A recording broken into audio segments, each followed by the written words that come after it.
Hey guys, I have a question for you. At what point do boundaries become control? Like, where does that line blur? At the moment, it really feels like we're all expected to tiptoe around everyone's triggers. That doesn't seem healthy, does it?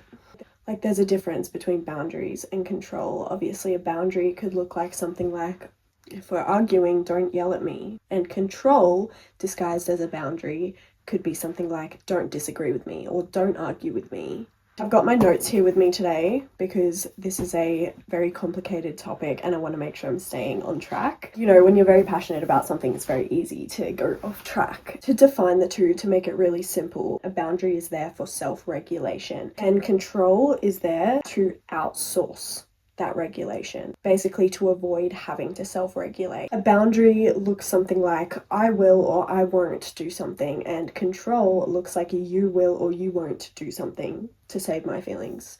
You guys know I will always love to spin a little bit of neuroscience and psychology into these videos and into these topics. So the neuroscience of this is when you're triggered, that is basically your amygdala firing off, sending threat signals into your body, even if it's a perceived threat, even if it's an emotional threat, it'll send your body into survival mode. So there's a part of your brain called the prefrontal cortex, and that's the rational part of your brain. And if you're placing all these boundaries, your prefrontal cortex can't rationalize the situation and calm yourself down. You want to experience this discomfort so that you give your prefrontal cortex an opportunity to reframe that discomfort into something, and it can't do that if we're relying on others for our own comfort.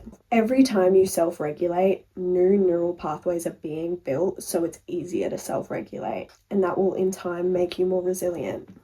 And if you require the world around you to bend around you so you never get into that survival state, your brain actually can't create those new neural pathways and you become more fragile. We want our brain to bend, guys. This discomfort is good. It forces our brain to bend and it keeps us young and keeps our brain healthy.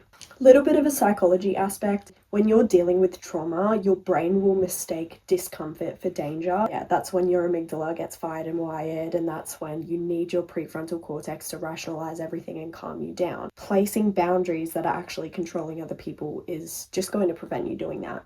If your goal is to never feel this discomfort and you feel like that's healing, I'm sorry to break it to you, that is not the case. Healing is very neurological, and if you're avoiding those brain processes that are necessary to building new neural pathways so you are more resilient against stress, that's not healing, that's just avoiding. To tie this all into attachment theory, anxious people are very, very, very prone to over-policing their partner, their friend, anyone to avoid abandonment.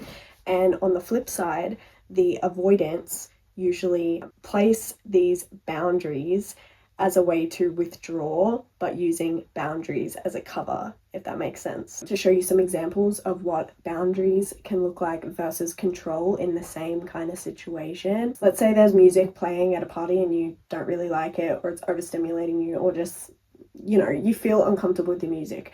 You could be like, hey, are you guys able to turn the music down? It's a little bit too loud for me. That'd be a boundary. Something that's control would be, hey, turn the music off. We're only listening to what I want to listen to. I don't want to listen to this music. It's triggering me. We're going to listen to what I want to listen to. Do you see the difference there? Another really common example is if you're quitting drinking, you're on your sober journey.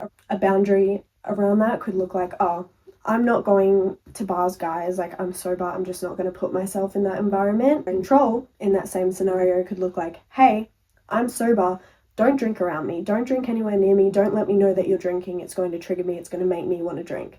Instead of practicing that restraint, not going to bars, that's something you can control, but practicing that restraint if someone wants to drink around you or someone's telling you you're hearing someone's drinking, that is going to build those neural pathways to build more resilience against not drinking. Your nervous system needs exposure to safe challenges, and avoiding these safe challenges keeps you in survival mode. It does not get you closer to regulation and healing, even though it may feel that way because you're not experiencing these scenarios that make you uncomfortable. It may feel like you're healing or you're healed, but we can't control everything in this world. The second you won't be able to set a boundary, control boundary, your brain is not going to have the neural pathways in order to deal with that and regulate through that. A good way to test this and to clearly define boundaries and control is boundaries protect your agency and your choice,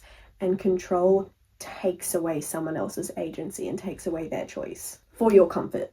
Yeah, guys, so if you're really aiming for regulation and healing and resilience, your prefrontal cortex grows through challenges and through learning to be resilient. It will not grow through absolute avoidance. Instead of trying to avoid these negative emotions, maybe reframe it in your mind, guys. Don't look at it as, oh my God, I'm in danger. Oh my God, this is horrible.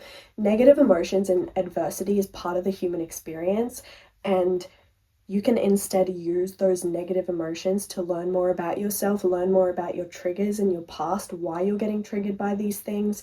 If you're telling yourself a narrative when these things that trigger you come up, that is incorrect, that is written by past trauma, it's all an opportunity to learn about yourself. I think that's beautiful. Now, speaking of reflection, was the last boundary you set really a boundary? Or was it control? Did you self-regulate, or did you shrink someone else's choices so you didn't have to? And if it's the latter, if it's the second option, honey, you're not building resilience, you're building walls. And that is going to erode every connection you have in your life. To close this one up, guys, boundaries protect your nervous system and control protects your ego. I want you to ask yourself, who are you serving? Are you serving your nervous system and your self-regulation? Or are you serving your ego? The answer to that question will tell you a lot about yourself and the future state of your connections if you choose to keep serving your ego. Now we're getting to that cringe part again, guys. Subscribe if you like this type of content and if you like questioning yourself and having that introspection and looking in at yourselves. If you like this content, and comment. Let me know in the comment section if this line has blurred in your life. Thank you so much for tuning in, guys. And yeah, don't forget to look inward.